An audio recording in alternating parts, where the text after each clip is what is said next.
ایک بات یہ ہے جو بعض اوقات لوگوں کے ذہنوں میں ایک شبے کے طور پر یا ایک سوال کے طور پر پیدا ہوتی ہے. ہم جب سے دارالعلوم قائم ہوا 14 اگست کی تقریب منایا کرتے ہیں اور اس موقع پر کبھی مختصر کبھی مفصل اجلاسات بھی مقرر ہوتے ہیں، منعقد ہوتے ہیں،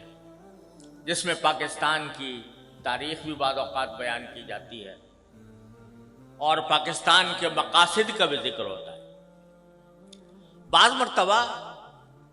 دلوں میں یہ خیال پیدا ہوتا ہے کہ ہم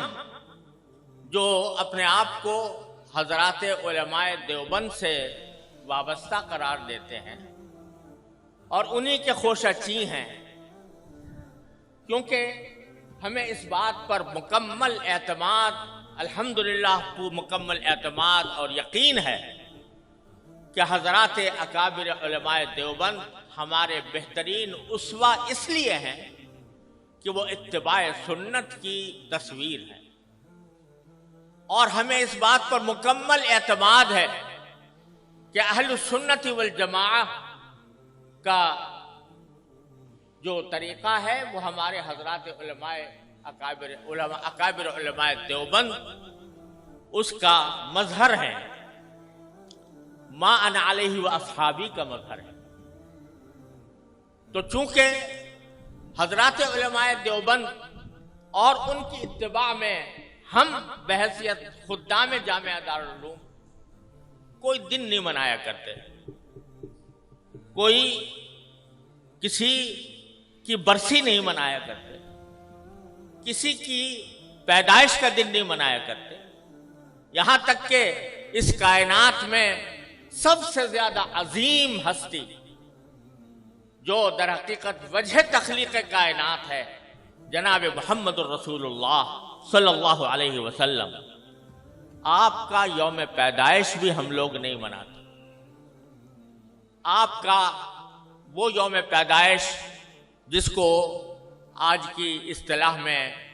عید میلاد النبی کہا جاتا ہے وہ بھی ہم نہیں مناتے، لیکن یوم پاکستان مناتے ہیں، 14 اگست کو یوم آزادی مناتے ہیں. تو بعض لوگوں کے دلوں میں یہ خیال پیدا ہوتا ہے کہ جب اگر دن منانا ہے تو سب سے زیادہ اس کے مستحق نبی کریم سرور دو عالم محمد مصطفیٰ صلی اللہ علیہ وسلم کی پیدائش ہے یا آپ کی یاد ہے جس کو منانے کے لیے کوئی تقریب منعقد کی جائے. کیا وجہ ہے کہ ہم عید میلاد النبی نہیں مناتے لیکن یوم پاکستان مناتے ہیں، آزادی پاکستان کا دن مناتے ہیں؟ تو میں اس کی وضاحت کرنا چاہتا ہوں کہ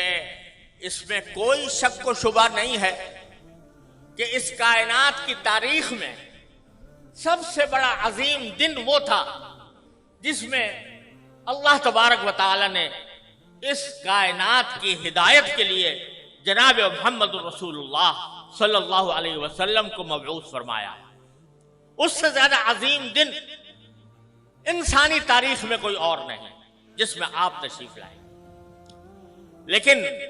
آپ ہی کی تعلیمات اور آپ ہی کی سنت اور آپ کے جانثار صحابہ کرام کی سنت یہ ہے کہ انہوں نے کبھی نبی کریم صلی اللہ علیہ وسلم کا دن نہیں منایا، اور اس لیے نہیں منایا کہ اللہ تبارک و تعالی نے رسول کریم صلی اللہ علیہ وسلم کو اس لیے مبعوث فرمایا تھا تاکہ آپ کی ہدایت کی روشنی سے یہ کائنات منور ہو اور لوگ آپ کی تعلیمات کی اتباع اور پیروی کریں. آپ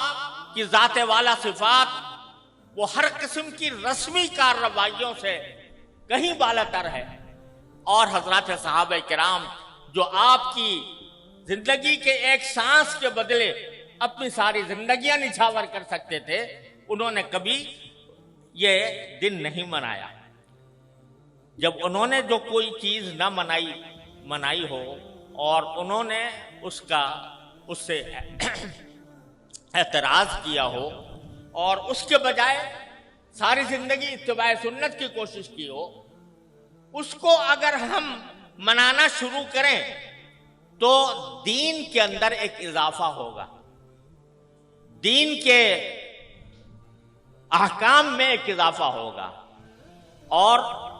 دین کے کام میں کوئی اضافہ وہ بدعت کہلاتا ہے۔ من احدث فی امرنا ھذا فہو رد، تو وہ بدعت بن جاتا ہے، کیونکہ وہ ایک مذہبی معاملہ ہے۔ عید میلاد النبی مذہبی تقریب کے طور پر منائی جاتی ہے، مذہبی عید کے طور پر، عید کا نام اس کا رکھا گیا ہے، اور وہ مذہبی تقریب ہے۔ اور مذہبی تقریب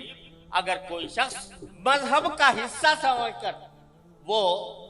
بنائے گا تو دین میں ایک اضافہ ہوگا جس کا نام بدعت ہے۔ اس لیے ہمارے اکابر علماء کرام نے اس بنانے کا اہتمام نہیں کیا۔ جہاں تک یہ 14 اگست کا تعلق ہے، 14 اگست کے یوم آزادی کا تعلق ہے، یہ کوئی مذہبی تقریب نہیں ہے، یہ کوئی دینی اجتماع نہیں ہے، یہ دینی تقریب نہیں ہے، بلکہ یہ ملکی تقریب ہے، اور ملک کی آزادی کے طور پر، اس کے ایک نشان کے طور پر اس کو منایا جاتا ہے۔ کوئی شخص بھی جو اس کو منانے والا ہے وہ اس کو دین کا حصہ سمجھ کر نہیں مناتا، اس کو مذہب کا جز سمجھ کر نہیں بناتا، بلکہ ایک ملکی تقریب ہے، ایک ملک کا اللہ تبارک و تعالیٰ نے ایک ملک ہمیں عطا فرمایا، اور ایسا ملک عطا فرمایا جس کی تفصیل مولانا عزیز الرحمان صاحب نے بیان کی ہے، تو وہ ہم ایک ملک کی تقریب کے طور پر بناتے ہیں۔ بدعت اس وقت بنتی ہے کوئی چیز جو شریعت میں نہ ہو اور شریعت کا حصہ اس کو بنا دیا جائے، لیکن یہ کوئی شریعت کا حصہ نہیں، یہ کوئی دین کا کوئی دینی تقریب نہیں، دینی عید نہیں، دینی مذہب نہیں، دین کا کوئی مذہبی حصہ نہیں، لہذا یہ ایک ملکی تقریب ہے۔ اور یہ ایسا ہے جیسے کہ اگر کوئی شخص اپنے گھر کے اندر کوئی کسی اپنے گھر کی تعمیر ہوئی اور اس تعمیر کے اوپر کوئی اجتماع کرے، کوئی دعوت کرے، تو یہ کوئی مذہب کی تقریب نہیں ہے، کوئی دین کی تقریب نہیں ہے۔ اسی طریقے سے ہم یوم آزادی پاکستان کا اس لیے مناتے ہیں کہ اللہ تبارک و تعالیٰ نے اپنے فضل و کرم سے یہ نعمت ہمیں عطا فرمائی تھی، اور ملکی تقریب کے طور پر اس کو منایا جاتا ہے۔